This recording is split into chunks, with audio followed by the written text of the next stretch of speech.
sharinga video eno nabagamba nti notification tezijja ku Facebook ate ekituufu kiri Facebook Kampala bakyagisibyete najja naye nkimanyi eriyo bateekako VPN okusala ebisenge ne basobola okula information oba tebasobodde bayisa ku YouTube kale butyo mbanjagala buli mwasasanye video musobola okuba nga tugituukako njagala nga ntandika video ya leero njala mwotagingire wano abayimbi ba Uganda bonna nga temuli simanyi upcoming njagala abayimbi bonna ng'omanyi nti okwata omuzindalo n'okoolobya nkwetaaga ku video ekigula lugi kyammwe neetaaga abayimbi mwenna ku video eno ekigula lugi kyammwe mmanyi mwenna mubeerako kuno atabaddeeko bajja kuwa ekigula lugi kyaleero kyammwe njagala mwotagingire buli muyimbi gw'omanyi ajje ku video eno mbasaba kusaba itaginga omuyimbi yenna ajje ku video eno bomala okuntagingira omuyimbi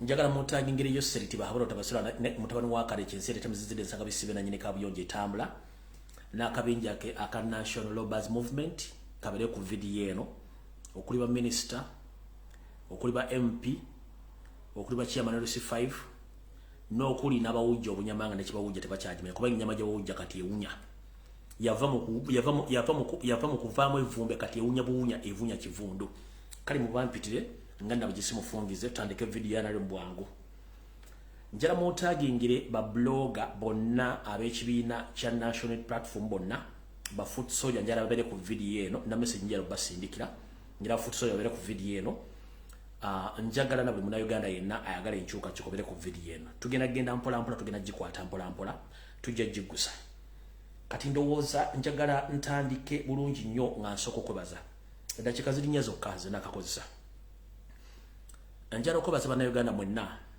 abakyalemedde ku nsonga z'eggwanga bw'olabanga omubbi adduka nga tebamukubidde enduulu manya nti ekimugoba kikulu bw'olabanga omubbi adduka naye nga tewali amukubidde enduulu manya nti ekimugoba kikulu kale njala babaza mwenna abakyali ku social media nga mukyayogera ensonga ezikwatagana ku nsonga z'eggwanga baagala nnyo musinga bangi abatayaya abantu bangi badda mu video za kumansula akulaga mabeere ono yakyayoli kati bumanga mukyali kumulamwa mbaagala nnyo mwenna abaana bali ku TikTok abakola zi live show buli lunaku ngomogera ku byobufuzi n'ensonga eziruma abantu mbaagala nnyo I salute you bwe bannange abakola emirimu gyegimu ku social media kuno okutimbagana okubwenyi bw'ekitabo nga mukola ebyobufuzi mbaagala nnyo era njala tumira ku mwenna abapostinga abasharinga abeera mu comment yo kulwanira byo tutabeera namwe twagala nnyo mwe bali kubeerako mwe bali kwagala nsi yammwe ate mwe bali butava mu nsi yammwe ekyo kikulu nnyo kale ndowooza bwe mmalaawo okubabuuzaako mwenna njala okubaza bana Uganda mwenna bali mu diaspora abakyayamba abaana abakyali kumulabwa nga bali mu struggle namwe mbibaza okuba nti mutuula ekyo kigule magala eddiba nembako kyemuwadde badde atawaki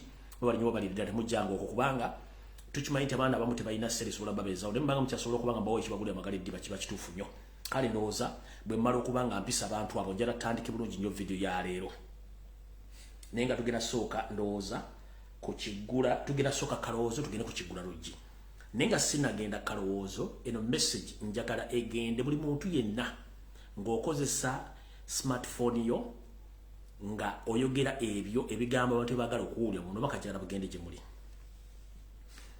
waliwo code etambula ku social media code eyeruwa njagala weewuunye nga sinatandika njagala weewuunye era weebuuza lwaki yoseeri n'akabinja ke abayina emmundu bayina drone bayina amakomera bawamba batta lwaki basindikiriza nnyo bannayuganda obutayogera ku politics oba kutayogera ku byabufuzi lwaki abalina amakomera bayina emmundu bawamba batta on daily basis lwaki ate bagamba abantu obutayogera ku politics kitegeeza nti wookutte nyweza bwe kiba nga okutte mu kiwundu kinyolemu otekemu omunyo otekemu ne kamulali otabulemu bwoti kitegeeza wookutte weewo bw'osanga omuntu yenna ku social media ng'ali mu kwogera emboozi etakwatagana kodi eno naddala kati batandise omuze ogw'okutiisatiisa abaana bali ku social media nga bali mu diaspora nga boogera ku byobufuzi nti gavumenti ejja basi bamufiira bwerere ekibuuzo kiri nti gwe gavumenti gwetasibye oba gwetagenda kusiba kikulumirako luddawa era bw'osirika ovaako ki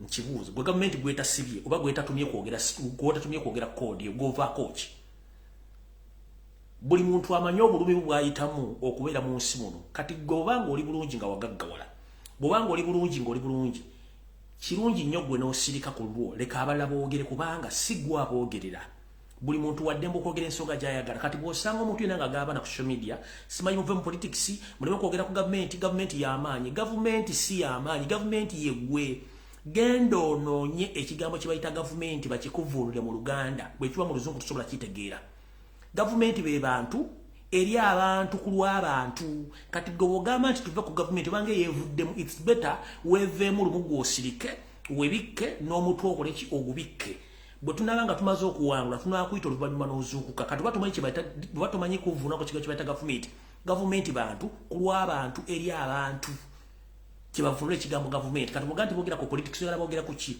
kati gwe bw'olyanga ekya politics omi okwogerako tolumba banno gwe kola mirimu gyo sigala mu kayumbako beera mu bizinensi zokola eyo kodi yatandise okutambula olwosanga omuntu yeraga simete mwogera ku politics waali atajja kwogerako mpaka olowooza lwaki basindika drone okuwamba abantu olowooza lwaki bakera ku makya ne basindika abantu okujja ogamba ekigambo ekyo kuba batiisa butiisa Museveni yamanya nti kasita otiisa bannayuganda oba okiggadde kebadde njala okuyisaawo then ntandika vidiyo ya leero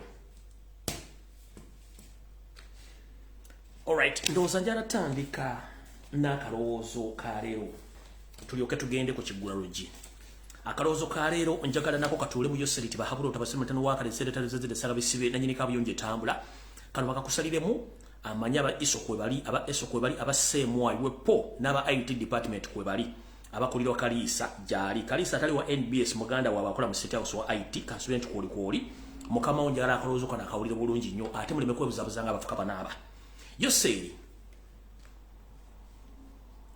tugamba yoseri njala kugamba mu kalowoozo ka leero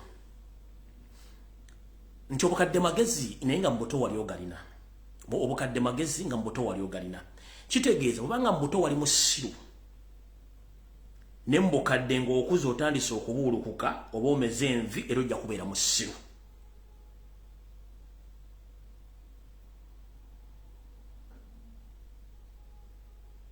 obutasoma buluma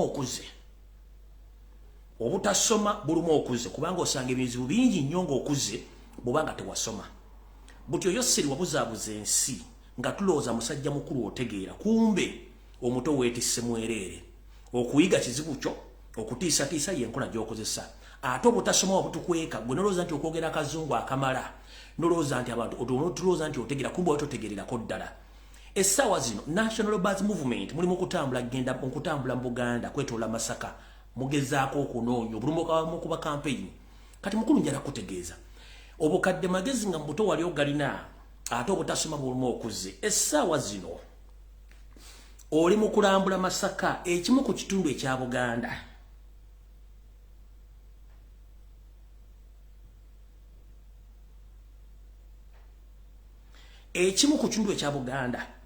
Buganda gy'okoze ebikolobero okuva mu 1960 n'okutukola mu 2023 okyabakola ebikolobero gamba nga biro wammanga obalumizza obwavu obugenderere obuteeketeeke ng'oyagala baavuwale osse abaana baabwe ab'obuwala n'abalenzi n'abazadde n'obattirako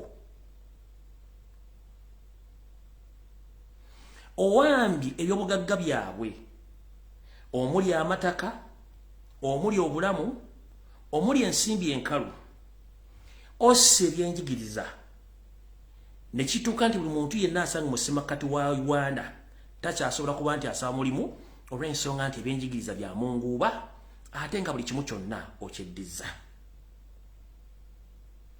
kati gwe kikutambuza ng'okimanyi nti mu kalulu akawedde era omwana wa Buganda omwana wa Uganda Robert Kyagulanyi Ssentamu yakuba ebitundu 7.5 ku buli 100 n'okozesa musajja wo omubbi Chairman of Commission okulangira ku mudumu gw'emmundu ne muve ne mwekubye empawa oba ne mwekubya lubala atali wammwe nti mugenda kunoonyereza ki ekyabaviirako okuwangula mu Buganda kati ate kyensobi yemu gye mukola yose njala kugamba okujjako nga abantu b'otambula nabo mu gavumenti yo gye mwabba obululu nga nabo baayika Windows amazima gali nti tosobola kutambula mu Buganda ng'olwaliro swabula ow'omukisa bamukutte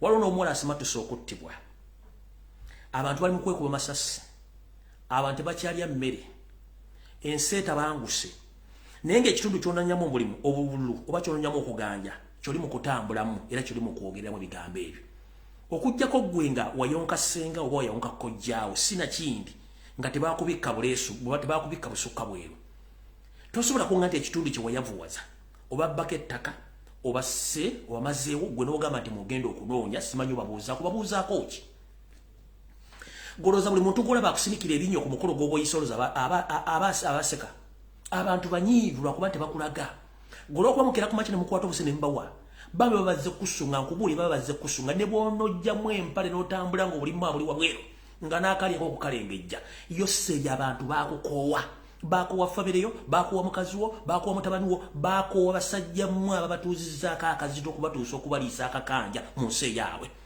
kati zino embaata zo zakulimbye erimbe tugetuddemu tulambule Masaka ne bw'onoogirambula n'ogiwunzika bw'oti nga abasajja bali mu kubba ettaka bali mu kutta baana wabba obuyinza ensi ekukooye omala byambulago bino bayita ebiseera toddomala na budde bwo mu byesereza eggwanga buli kimu kifudde kifuula nnenge kyokka okyatambula bino ebimu amawulire tegagenda biraga nti waswadde n'okuswala n'oswalukka ng'abantu tolina bantu bagenze kukulaba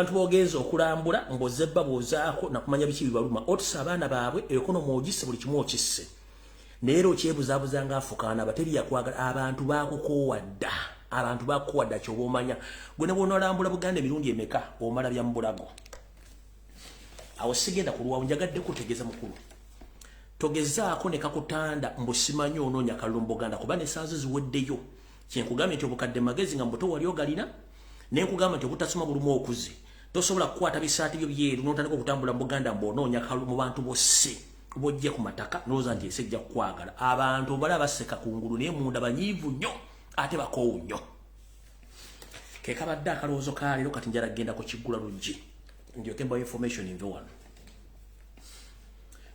ekiggula luggi kya leero nkikoledde bayimbi aba Uganda mwenna ne bannabitone mwenna Baganda baffe tubaagala nnyo kubanga muri kitundu ku bulamu bwaffe kino ekiggula luggi ky'abayimbi bonna nkidda mu Baganda baffe tubaagala nnyo mwenna abayimbi ne bannabyabitone tubaagala nnyo naye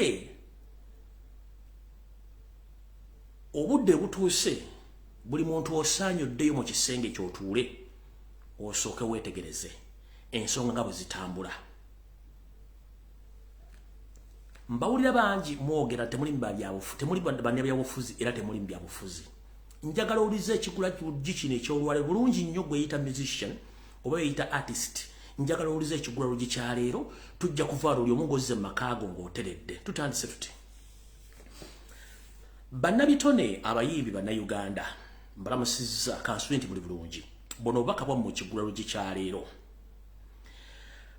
mu Buganda tugamba nti bababuulira omwana w'aboobwe ng'omunaku amatu okunkumula buno obubaka bwange nga nze Chemical Ali Lumbuye okusinziira ku kiki gye mulaga gye sandiyagadde mwolekereyo emyaka giweze 61 bweddu bukyanga Uganda efuna obwetwaze okuva mu 1962 naye okuva mu 1962 ate era waaliwo abayimbi abaaliwo abakooloobi naye bino jagadde byogera nga nsinziira kwe twafuna independence okuva mu 1962 kutuuka olwalyo emyaka 61 lweddu Uganda bwe yafuna obwetwaze ebadde erina abayimbi bangi nnyo naye njala kubuuza mu kibuuzo ekisooka mwali muwuliddeko obuvuvuŋŋano obuteyagaliza okwesosola enkwezenge efugabbi enge obuteyagaliza okucyankalana n'okuba kati mufuuse kimpe nkyekubire mwali mukiwuliddeko bukyanga mmwe abajjo ly'abalamu okujja okutandika okuyimba mwali mukiwuliddeko tubadde n'abayimbi bangi nnyo okuva mu 1962 okutuuka olwaleero tewabadde jjanjaali tewabadde ffujjo tewabadde kikyonna kigenda mu maaso naye mmwe abali mu .com era abasomyeko ekitono lwaki temusooka kutuula ne mwetegereza nti ebyafaayo mu abayimbi mu Uganda bisoma bitya? Lwaki ffe aba.com era ffe tutandise okubeera disorganized mu ngeri eno? Era lwaki music industry efudde ettogge mu ngeri eno? Abamu nno mbala amugamba terimuli byabufuzi mbasekeredde. Nka batemye namwanduke yatema omusika wepo n'aboludda lwa bbaawe. Ekintu kyemukolo olwaleero Yoseri tibahabulwa lutabasiro matanu wakale kyensere tamazizedde ensanga bisibe kyagalira ddala. Mugamba temuli mu politics naye muli mu politics yennyini. Pure politics Museveni gwayagala. Yaluwa mbagandi bokyanga Uganda efuna obwetwaza emyaka nkaaga mugumu. Mubuuze waliwo ko association y'abayimbi mu myaka egyo teyaliwo. Ne buli muyimbi yayimbanga nafuna ekyo kiguli amagale eddiba ne music we n'atambula. Mulwaki abagamba temuli mu politics ate baterawo association. Association kitegeeza mwenna abayimbi mukuŋŋaanira oba federation. Ne kati federation ebeerako abakulembeze. Abakulembeze babalonda through politics oba babalonda through politics.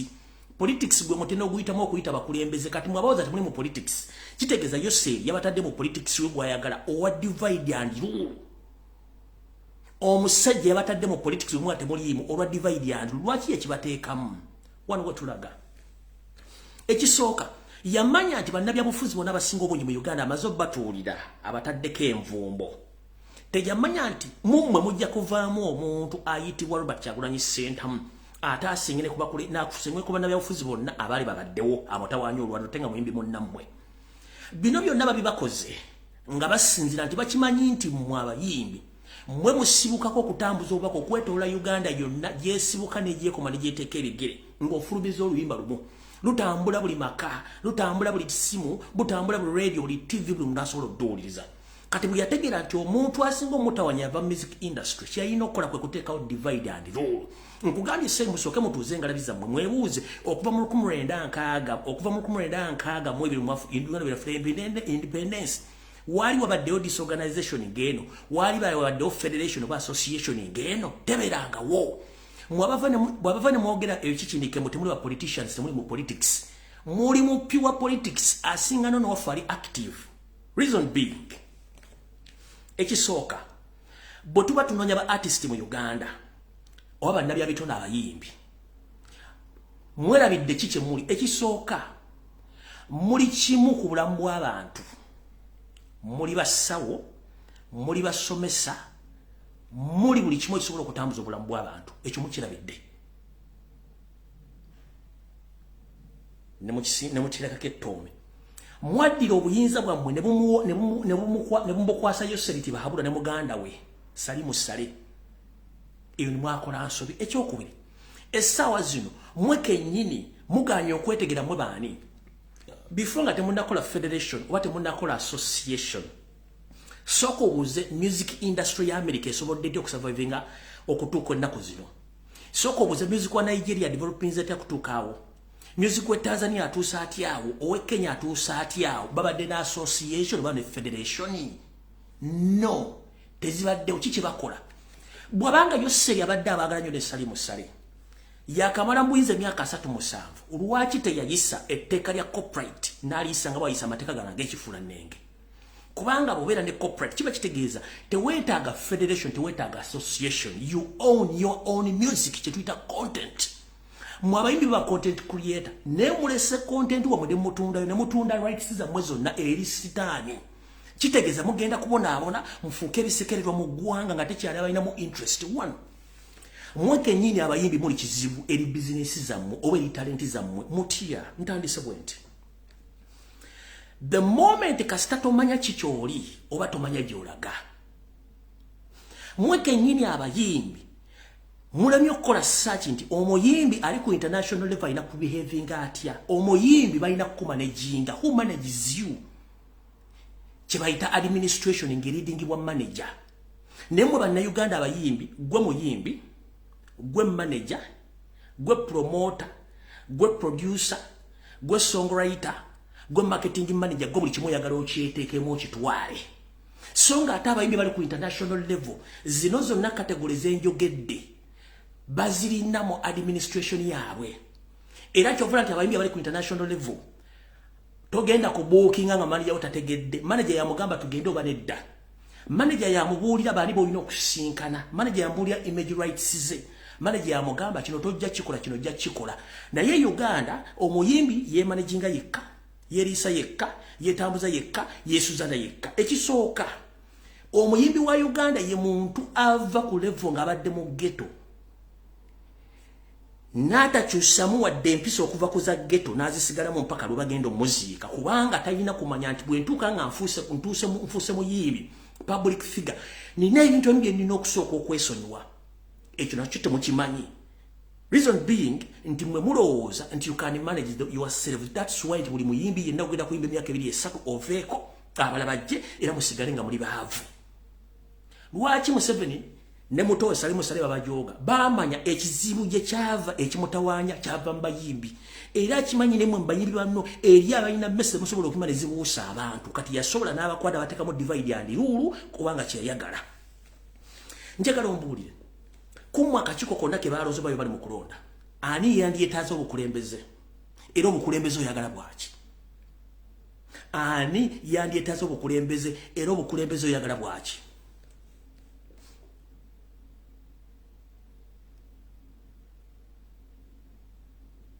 kubanga abateze sente wali simanyi obuwumbi 3 ne bakuwa obuwumbi 3 kwebuuze gwe abali mu federation bakuwadde obuwumbi 3 bwaki bakuwadde obuwumbi 3 bwaki gwe administrator magasi babaloze federation bakuwa obuwumbi 3 bwaki ng'omuyimbi mbagambi musoke mu dembi afa mutunule abayimbi abaali basobola batya okusurvivinga okutuukula nga we bali n'abaafa mwabalira basomyeko abalina okutegera olwaki muganya okusurvivinga nga lunaku mudda wansi to the extent ne betuyita ba legendary oba ba legenda mu music tebakyasobola kusustaininga bulamu bwabwe economically kubanga baagana okumanagingibwa ate gavumenti ebayingiddemu ne mugana okweza rights zammwe omuntu yenna ng'oli content creator oli muyimbi oli muwandiisi oli mutontome oli muzinyi w'amazina owandika katemba you deserve your rights over your corporate government erina kufuna mbufi mu nsolo so si kuyingira mu affairs ziba mu business zo kati as we speak right now government eri mu bitanda byammwe eri mu studio zammwe eri mu mitwe gyammwe eri mu sente zammwe eri mu buli kimu kyemukola kati mugenda gyekula kuba mwagiva yitinga nga mwagala obusente ngera kubuuza kumwe abayimbi abali awo gavumenti ogifunamu ki tewali ngera kubuuza gwe omuyimbi ali wano oba oli upcoming oba oli legend association egifunamu ki era association egenda kuyamba etya association teyimba luyimba tekuwandiikira the producing aluyimba the promoting aluyimba egenda kuyamba ki kubanga Yesu yisirwa kwagala mwekunganye wamu nze nzije batulemu mbacyankalanye nveewo ngende that's what we call you in Museveni kaguta yabakola mulimi okutula okude ku drawing board mutegere nti mwe bananyini business eyo mukute business mujiwaddeyo seri mukute business mujiteka mu association tekuwandikira luyimba association te producing aluyimba association te promoting aluyimba association tena kyekuleetera just okubaleetamu enkaana n'enjawukana mwena nembaga buli omuntu akyasobola kutegeera munne njala kubuuza gwe legendary oba legend mu music industry association gifunamu ki oba yegenda kufunamu ki upcoming association of federation ogenda gifunamu ki tewali kitegeeza muddeyo ku drawing board musoke mugobe federation yonna simanya association zonna musoke mutegeere right zammwe nti eri business yammwe bwe mundantegeera nti eri business yammwe mutegeere nti muddukanyiza business mu ggwanga ekyamu mu bantu abataasoma abatamenyi kye mukola mujja kuddayo ku drawing board mudde mwetegereze naye mugamba temuli mu politics babatadde mu pure politics atamanyi nagwe tulimu gwe njalo kushoka webuze lwaki buli bayita bano abakoze abaformize federation lwaki buli bayita bababuuza ku Robert Kyagulanyi sentamu yava mu music industry kati is a politician until further notes soka webuze lwaki eva bakubuuza ekibuuzo bakubuuza ku Robert Kyagulanyi sentamu that means baba trick nga babiteka mu politics bagala bakozesa to go against your own ate yali avuddeyo gendo balwa kimusasola kutegeera kye mutasobola kutegeera. Eva buli muntu gwe babuuza yeeyita musician bambuuza ekibuuzo kikwata ku Kyagulanyi era baagala ogenda against your own. Kati kino kiriko record mu nsi yonna omuyimbi amanyi muyimbi munne. Yensonga lwaki ekintu kye mwandibadde mukola mwenna kyandibadde ekintu eki mwandibadde mu forming group ngegenda kuyamba buli muyimbi yenna singa oba ofunye ekizibu mu mbeera yonna. So season association of Simanyo federation no. Essawa zino eriyo abantu abayimba edda music nga bali mu buzibu betaaga okuyamba teri abajamba. Essawa zino gwe kenyine bw'ofiira musician ojja kuba tolina kyolese, tolina kyogenda funa music wo. Ekisembayo njagala nga nina bugisi mufungize mbasa busabe. Muga temuli wa politician babatadde mu pure politics. Kasita mwalonza abakulembeze kitegeeza mu politics. Ne weebuuza federation of association egenda bayamba ki? Soko weebuuza abayimbi ababi okuva mu 1996 baali bayina federation of association nedda. Goloza lwaki aba owning music wa mutekuli muyimbi bonna bakadeidei. Lwaki abantu betuyita ba elite balegenda mu music association za mutebazirimu. Temwetaaga government nchiddamu abayimbi temwetaaga government in fact yebeetaaga. Mwalemeddwa okumanya ekintu kino mmwe baani ba artist mu nsi yonna ebitongole ebya bunnakyewa government yebeetaaga ba artist so si mwe kwetaaga government kubanga muli public figure musobola kutambuza message n'ekyusa abantu obwongo politically economically socially ne muganyo kutegeera value yammwe to the extent buli muntu atandise okulwanyisa munne nga temanyi lwaki mulwana. To the extent mulime concentrating ku music industry mu concentrating zate ku bintu bitabagasa bitabawulamu. Gongamba otanti content gwe ne creating oluyimba kuliko ba dependents abawere 10 nenga ate bali associated ku kintu ky'enfulumiza. Mfumbi emmere yange bulungi njijjisiza omuntu avera ajazunga mbwate emmere njalako emino ebiri njala tamebwe naguze lwaki mukkiriza abantu bayingira mu ngeri eyo. Mutule bulungi mwetegeze industry eno kubanga ebyo banja bagendo jiyingira ate abakyajjanga bw'okyo okusinga mu music industry obeerako emyaka 2 ku 5 bwe gikule mu buvudde mu gabala bajja. So kyenjala bagamba concentrate on your work, concentrate on your content. Others bwe kina abalema mugenze ne muri mu pure politics kasita babatadde mu federation association mulonda bakulembeze temuddamu kwogera mu temuli mu politics. Kubanga for the good 61 years tewabadde omukulembeze mbwa ali akulembera bayimbi tabaddewo. Era tewabaddewo federation, tewabaddewo association. Ba omugenzi Eklas Kawale bayimbira banji nnyo abayimbi nga tewali bibi federation etibiri lwaki babirese kati kubanga bamanyi nti one of your own but Kyagulanyi Center yafuka ekizibu eri eggwanga. Ate let me tell you this chambali tumanyi music goyimba a contributing kinene nnyo ku bulamu bwone ku bulamu bw'abantu n'eri eggwanga lyo. Ate music muyimba muba mweranga kiki kye mugenda okuba. Robert Kyagulanyi Center mugenda owuliza music okuva lya fuluma. Ebintu byayimba byonna byakola kati byali gwoyimba kimpozi gye bujja kugenda fuuka ki nkuga dayowuliza music Robert Kyagulanyi Center mu Ekebobi gwe yayimba okuva yatandika ebintu byazayimbako ne byayimba kati byali essaawa zino gw'omuyimbi kyoyimba oyimba kikigenda kutwala ogenda fuuka ki ku byoyimba. Basudi yayimba ebintu byebiriwo kati yafadda. Paulo Kafiri yayimba ebintu byebiriwo kati yafadda. Rodi Freddy Sebata yayimba ebintu byebiriwo kati wadde akyali mulamu. Gw'oyimbye eki ogenda kufuuka ki mu byoyimbi bagenda kuyigirako ki?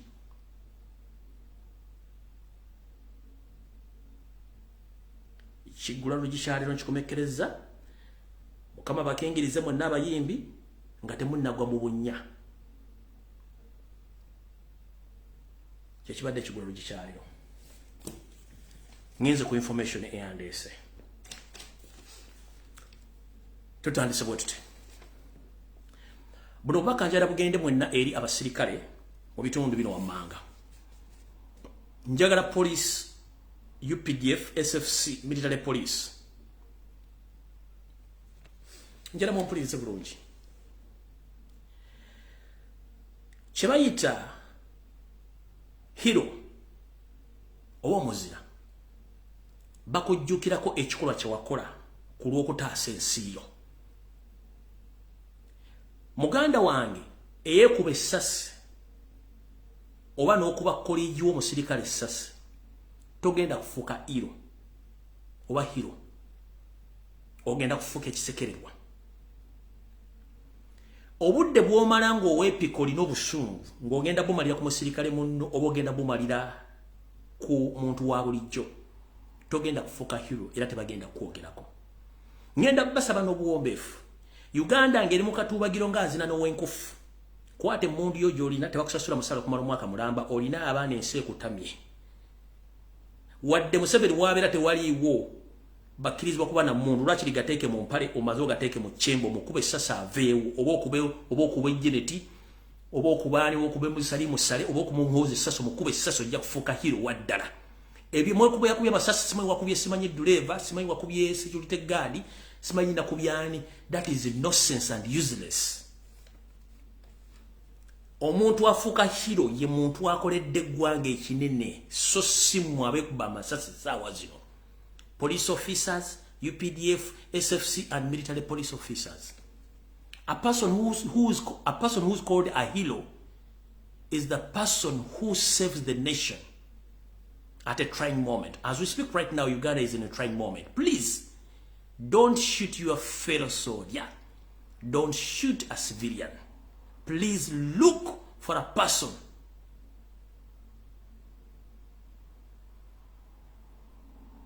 who is oppressing Ugandans. Then we shall celebrate you and we shall call you a hero. But when you are wasting your time shooting yourselves, shooting your fellow comrades, that is nonsense. Oyo gubayita omuzira. Tomala budde simanyi okuba ero si wano, simanyi ero si tuwe kuba amasasi okubye musirikale munno nedda. Gende woyo commanding of ate kati ba commanding officer bona mbamanyi group ya mu 7 basajja bajja tubba bavandi mwe bempafu olabe mbutu wezivuga nabana boto jja bawerera tunoonya ba heroes tubala mu mugwe kuba masasi katobera hero ki. At least you ba minister mpafu tumanyi yo hero yali inside mission where inside job kwate kintu kimu okufuka hero kwate omuntu yennyini atawanye eggwanga ali mu corporating abantu mu bempafu abantu bajja ku celebratinga. Ne muri mukwe kuba masasi simanyi okubye sima prison guard sima prison guard simanyi okubye ate sima bichi muri mukuba nakoko kwata kyolina mu bempafu tujja kuyita kye bayita hero. Onali mu kuzunga mu kampala mutabano banonya bulu mukube empafu ojja kufuka hero forever. Ne bino mulimu byakwebuzabuza nga afukana bakubanga temujja kutegeera enseeko y'abantu baagala change. In fact, all Ugandans are waiting anything from UPDF, but you are just here playing games around. Please do the needful. We shall celebrate your life, but we mudano kanula maso ngemba te utasupu kuchoto tubale tubategeera. How mvudde ongenzi eyo message ngimaze yiseewo. Alright. Mwendaba na Uganda jarabategeeza nti eggwanga liri mu katyabaga k'ebyensimbi era kino kiyinza okuviirako ensi ogenda mu kintu kye tuyita okuyiwa omusaayi nga buli muntu afuuse zombi eri muntu munne. Mugenda tuuka ekiseera nga buli muntu walana ne munne akasente konna ayira mugwa mu bulago okumutta olw'ensonga nti bano abatangamanyanga baloza nti baasoma munnange okusoma kwabwe kwali kutono kyobula nti ensi bagifudde yakuzanyiramu bongo baloza nti bategeera naye nga tebategeera. Yoseri ne babbi bannammwe abali mu kutwabwanya eggwanga n'okulitta mulina ekintu kimu kye mutamanyi nti omuntu waba yakukyaye nga yakkooye aba tayagala nakuwuliriza wawoyise. Yoseri wali ddaali nga abantu bakwagala nnyo naye kati munnange ensi ekukooye era ekuwunyira ziizi ne bw'onooyambala ebisaati bye ebya white n'otambula ng'otaddeko enkoofiira muganda wange akabikka omulalo kanaabikuka tojja kumanya mpewo gye kafuuye oba kaza. Kati mukulu bino mutambula mbikola essaazi mukuba campaign naye bwe mulina okuvuganyira mu abasiba mulimu kuwamba baana b'abantu. Yoseri njala kubuuza otegera lunaku ki? Yoseri otegera lunaku ki? Ne b'okulemera mutegera lunaku ki? Era namwe abawagira National Buzz Movement mutegera lunaku ki? Tosobola kuŋŋamba nti economy ey'eggwanga eyimiridde ku bintu bino wammanga ate mulimu okuttira abantu. Ekisooka Yoseri mumpulirize bulungi nnyo basajja mmwe. Mukimanyi nti economy y'eggwanga ebyenfuna by'eggwanga biyimiridde ku Buganda. mukimanyi nti byenfuna by'eggwanga bimidde ku Buganda.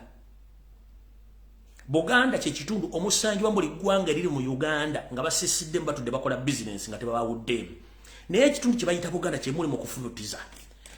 Mugoba abantu ku ttaka, mugadde business zaabwe, mubagobye mu byenjigiriza, mukoze buli kimu, muli mu kutta, muwamba, mukola buli kimu.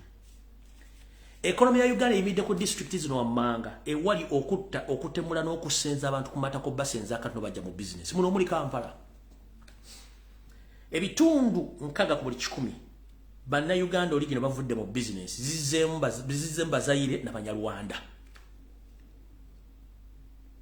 Nchiddamu business mu Kampala ebitundu nkaga mu 10 zirimu Bazaire, Banigeria na Banyarwanda. Abasigadde ebitundu 4 bibali ku sente za looni nga banka taisulewo takeese banka etwala ebintu bye nga kigendere. Mukono kyekimu mugoba abantu ku mataka, muwamba abantu ne drone. Entebe mukole ekintu kyekimu, Wakiso mukole ekintu kyekimu, Masaka mukole ekintu kyekimu, Mpigi, Gomba, Kayunga, Luweero, Nakaseke, Mityana, Mubende. Eno nje mugoba abantu ku mataka abakola economic activities ezireta sente. Era ekonomi ya Uganda ebitundu 9 ku buli 10 esente ziddukanye eggwanga n'ebisolo ziva mu Buganda. Ne mu Buganda abantu abadipendinze ekonomi bokera n'owamba abaana baabwe, n'okera n'obatta, n'okera n'otta ebyenjigiriza, n'okera n'otta buli kimu ng'oza nti mwasoma economics, si mwasomerako ddala muli basimu. Tosobola kuba abantu ku mataka nga kubakolera community activities n'ogamba oli mukulembeze okulembera ki. Tosobola kubeera ku machanga mwa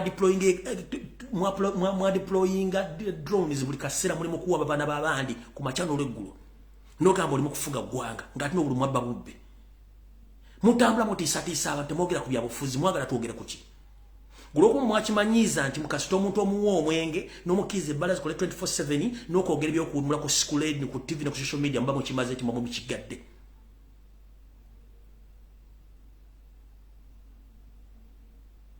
Buno bakanjala bugendere President wa Rwanda Kyagulanyi Ssentamu. So Mr. President might kuno kwoli. Kana bakakusalemba kamuwe. Njala kutegeeza bigawo bino wammanga. Baganda affe bangi bali mu kuwambibwa era batwali omuddo. Ntegezeddwa akonti eriyo olukala lw'amaanyi nnyo luwanvu nnyo lukangagga olw'abaana balina okuwambibwa. Naddala nga ba foot soldiers.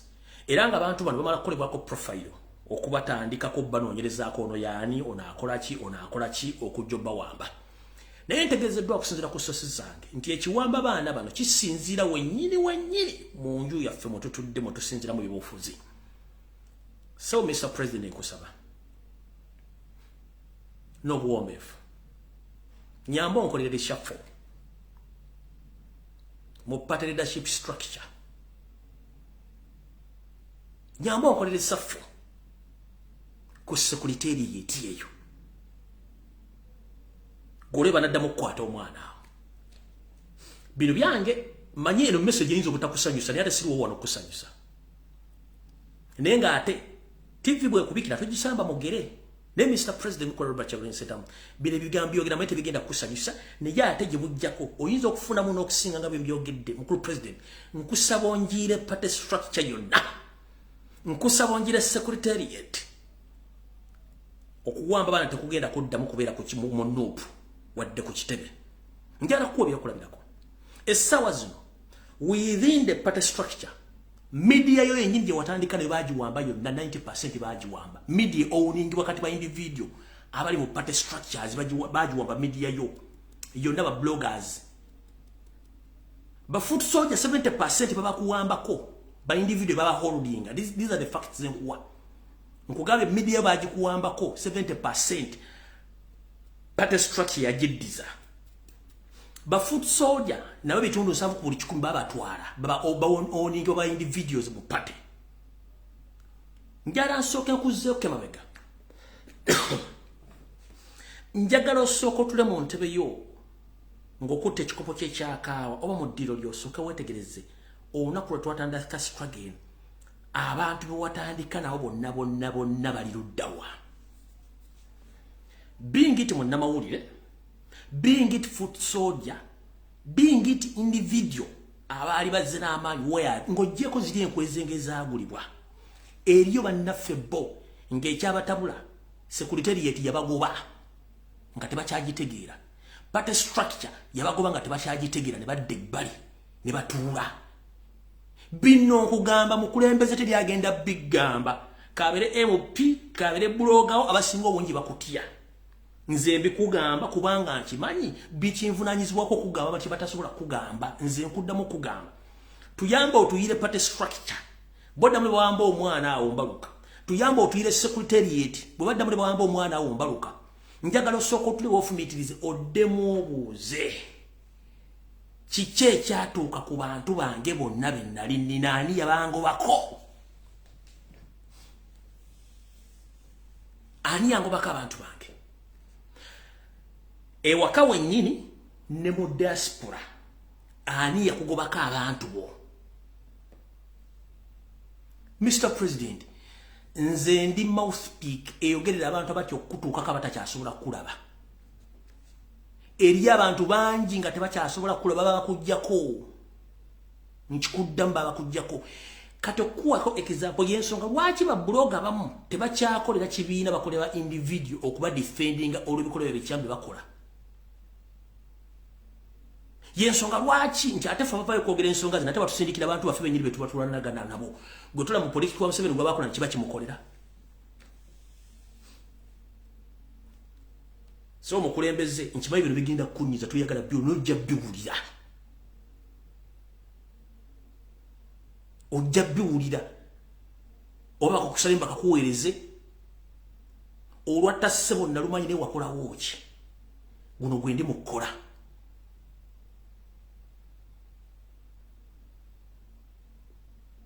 abaana abawambibwa bakolako profile bamanyi gye basula bamanyi mulimu gwakola ku munuupu bamanyi ali w'amaanyi ono akola ki ne bajja bawamba ekintu ekiwedde nga bakola ki bamanyi kye batwala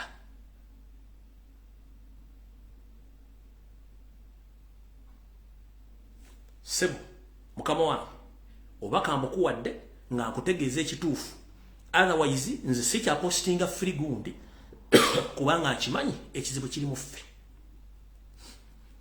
semosota guli muntamu bwogukuba tofumba ate bwotagukuba tofumba kiki olina okukola kyekibuuzo kyenyiza okubuuza kye tulina okukola ekyokukola obadde okimanyi era okimanyi bulungi nnyo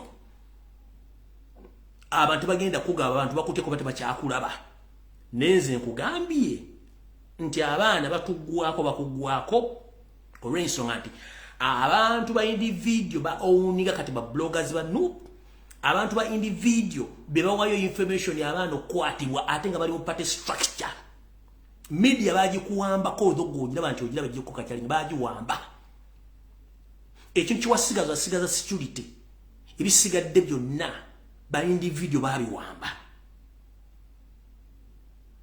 kyenjagala okugamba both in diaspora ne waka bino tebagenda bikuga kuba bakutya nenze mbikugambye olwaleero njagala obitegeere kubanga zisina gwentya kugamba nkugamba kuba ekizibu kya Museveni abamugamba bonna abatta kati nange owange gwe ngamba njala mbikugambe wano obitwalo bo birekewo n'ekinava mu yebiraka kyekyo tetujja kera kumacha firigundi nenga ate ekibalya kiri mu ffe gidi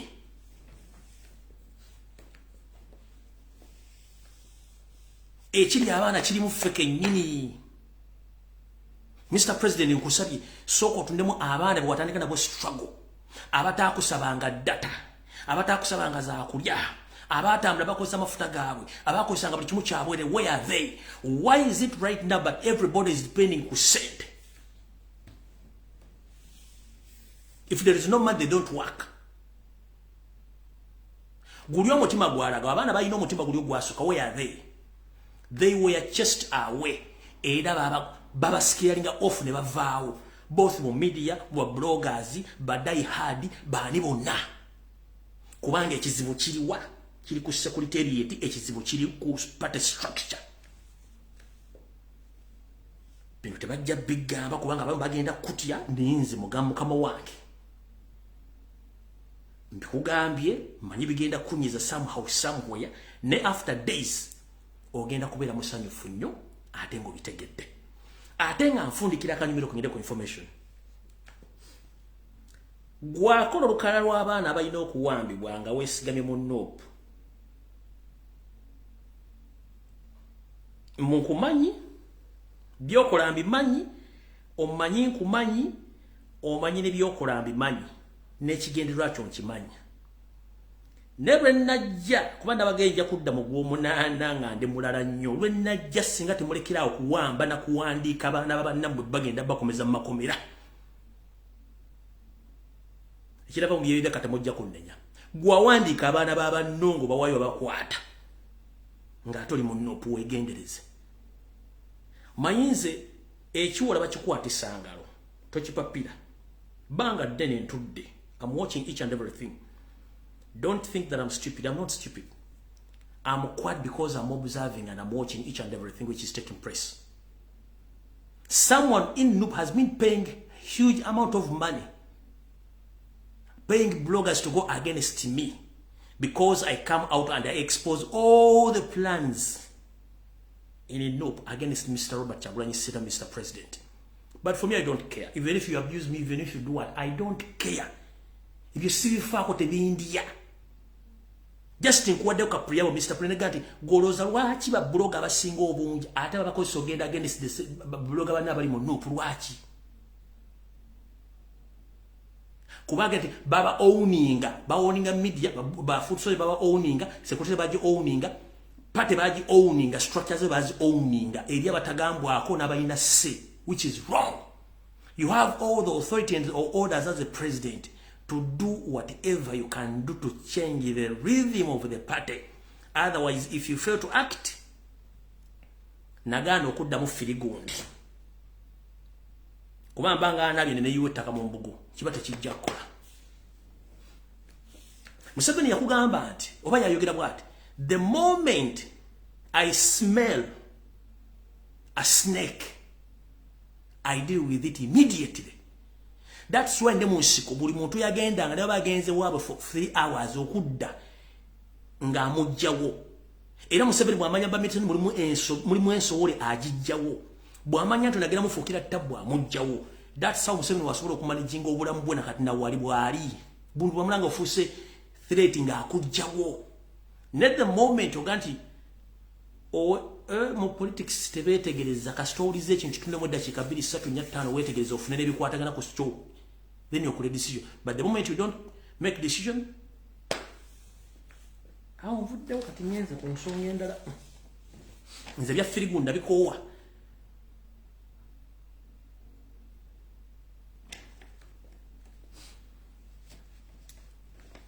Kati buno baka jabagene mwenda bazadde kuno kubajjukiza.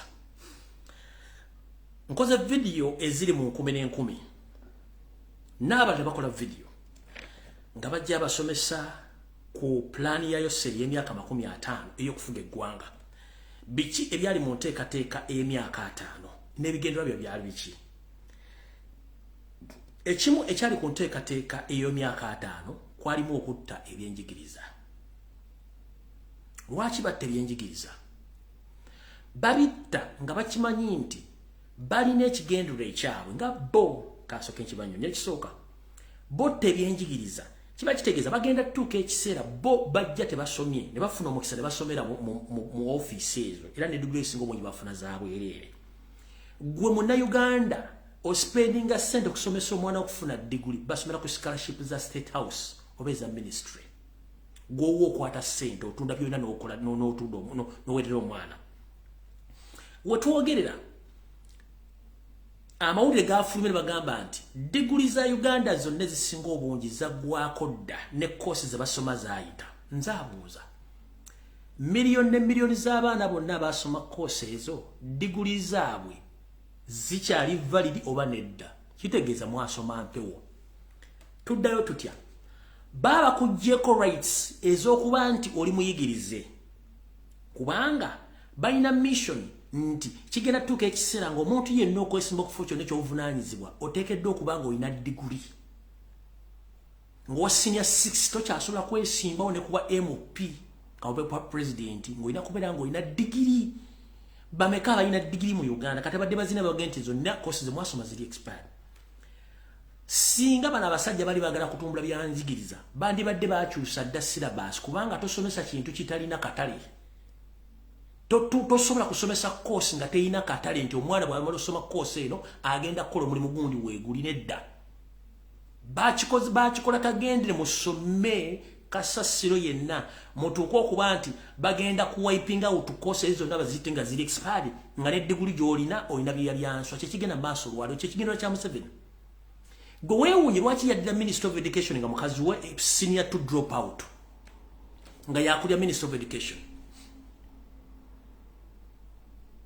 lwaki yaddira mukazi we Janet Kembabazi ye Minister of Education senior to drop out degree yafuna nfune bamukolera ankolere nga yakomekolera degree nambaga mukyala namulamuza likachika akalamuza ke gwanga eri akola makire okufunira omukyala degree yeke nyini yose tasobola kulaga degree ye yasoma kati gwe nodira omuntu n'omufuna Minister of Education nenga senior to drop out kicho suira kibagenda okuleta mbitu kitegeeza nti bo abaana basomera mu Harvard basomera mu America mu Europe owa somera wakali bagenda degree zo nanfu ogenda kola ki kubanga eno erimu amanga the 250 ya master plan to kill the education which is now already dead kuba kuyambe bakugenti courses zona ziri expired bagenda chikula ndi courses zona ze mwasoma zo nanfu degree obatocha ina degree ate kisingo okunsa sine bosoma nofuna degree ya Uganda tolina mulimu gogenda funa tolina mulimu gogenda funa kati musomera ki nakola ekigula luji ndozo omwezi ogwedde nemba gamba nti omuzadde yenna bobanga okyayina akasente kwata sente ezo zuwa omwana atandike business temuddamu kusomesa abaana mu bintu bya kisiru nakola video nga nkimanyi kiki ekigenda okujja kubanze no 50 ya master plan in charge gubira bikibigendera byabwe kina kimanya ate kigendera ky'abana basajja kwe kuddira abaana bonna basomye bonna babafule nte balina magezi tebasoma era bakitukiza bakikoze ngana kati olwalero mu university isingo mu balina intake bawandise dabana basuka mu 1315 ku mutwalo bonna bagenda kusoma course bagenda ziri expired anasirwazani anasirwazani mu plan yawe y'emyaka 5 okutta education system njagala omuzadde ali wano ng'olina omwana yavudde mu primary nga yayingidde senior 3 oba okyasoma okusoma report ye njagala omuzadde yenna ombuulire mukyasobola okusoma report z'abaana bonna munozitegeera ng'omwana avudde mu P7 emakinga P7 yakyuka Minister of Education UNEB balinamu abasajja abanyarwanda abajja okusanyawo education system ya Uganda. 1 omwana yina kasita ko ngirinya Uganda abera undermarked.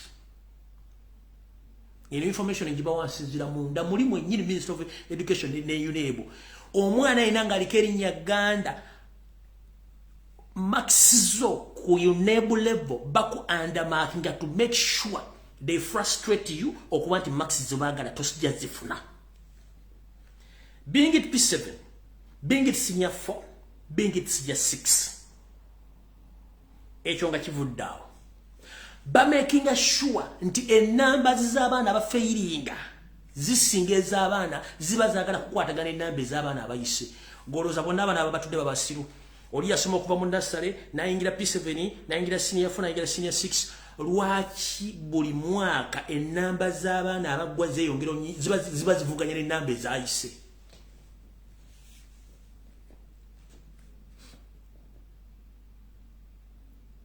Goza bali basiro okuva mu nasale.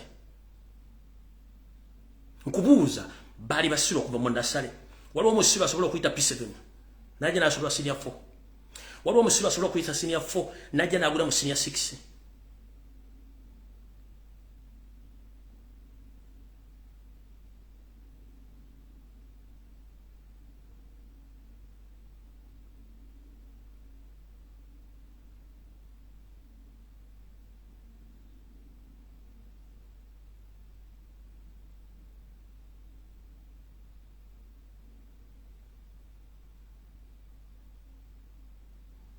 I'm just asking a simple question. Mwole mulimanya ebigabiro betwogera ku social media nti jebiri mujja kukwata engoye zammwe muziggyemu mutandika okudduka obwerere ng'obuli enkoko butambula budde kuba mujja kuba nga muli surprise ku bintu mutamanyi network oba bagikwatamu bagikwatemu nze sikyalina buzibu na muntu yenakwata mu network video zibira ku social media bajja zisangayo nkubuuziza gwe omuzadde okyasobola okusoma lipooti y'omwana opisa bino ogitegeera omwana senior 1 senior 2 senior 3 pakisi okyasobola okusoma lipooti n'omanya gye bagradingamu abantu okyasobola obisoma kubanga bino byonna byakuconfusinga abantu n'abazadde n'abaana baproposing nti senior 6 bagenda jjongerako emyaka gy'okusoma what went wrong baba basoma biki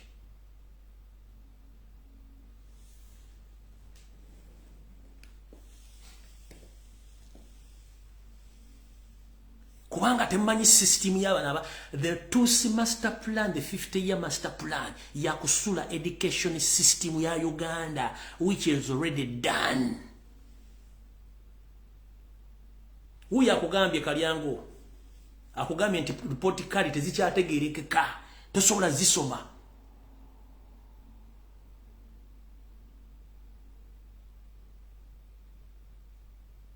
tosobola kusoma report card n'ogitegeera no mwana yenyini byaso agenda omugero mu report nga tanya ne byasometa bitegeera to confuse and to frustrate kids from getting out of school kwa yo baagala katoleda abana basomye baba government degree za Uganda kyasikirizwa ku international level kebere mu East Africa mugenda kusaba emirimu bannange mugenda kusaba emirimu n'omuzadde akwata se nawe lero omwana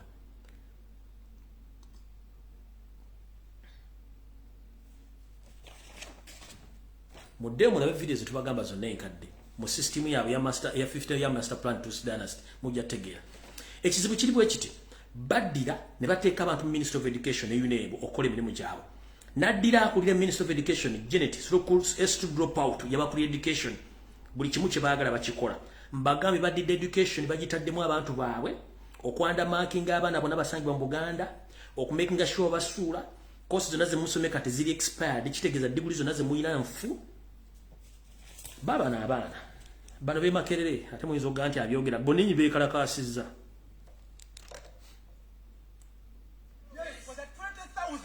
that has been paid for the last 7 years. Yes. Number 3, yes. We need the National Council for Higher Education to tell us as to why universities continue to proceed to teach us courses and course units that they call expired. Yes.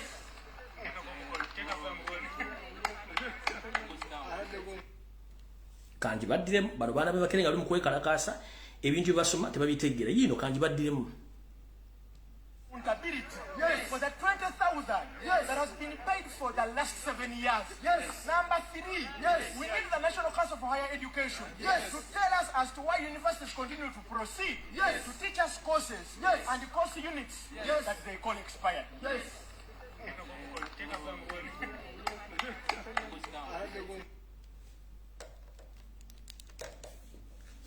Owero mwana ku university yonna tagenda kufuna mulimo courses ziri expired zibali mu kusomesa kubanga bagana okukyusa education system abazungu education system yawe erindi basomesa abaana kasitata ndiko okuyiga okusoma n'okuwandiika bamatandika okuzuula ekitone kye ng'agenda atandika okusomera ddala ekintu kyayinamu interest okusoma buuza bayingirira mbakire kye bamanyi tebayimanyi tebalina kye basoma abasinga bibakola babayingirira simibale bonna bibasoma si bali mu katuveewaawo gende ku nsonga endala tambula mpola mpola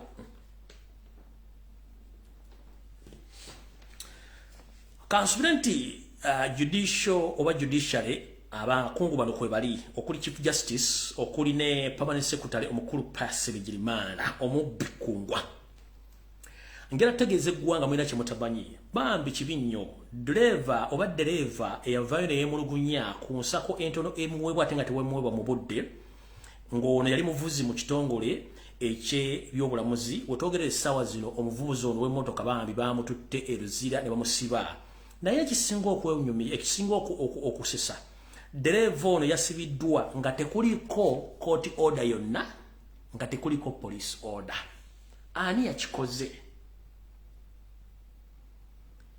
eyo Uganda Limited duleva gomwala bakatambi akaliko yemulugunya ku nsasula ye n'ebyembeera ye ow'ekitongole ekiramuzi yatwaliddwa eruzira n'asibibwa nga tayisiddwa mu kooti tayisidwa ku poliisi omusajja gwe bayita Pius Bigirimana mafia akolanga permanent secretary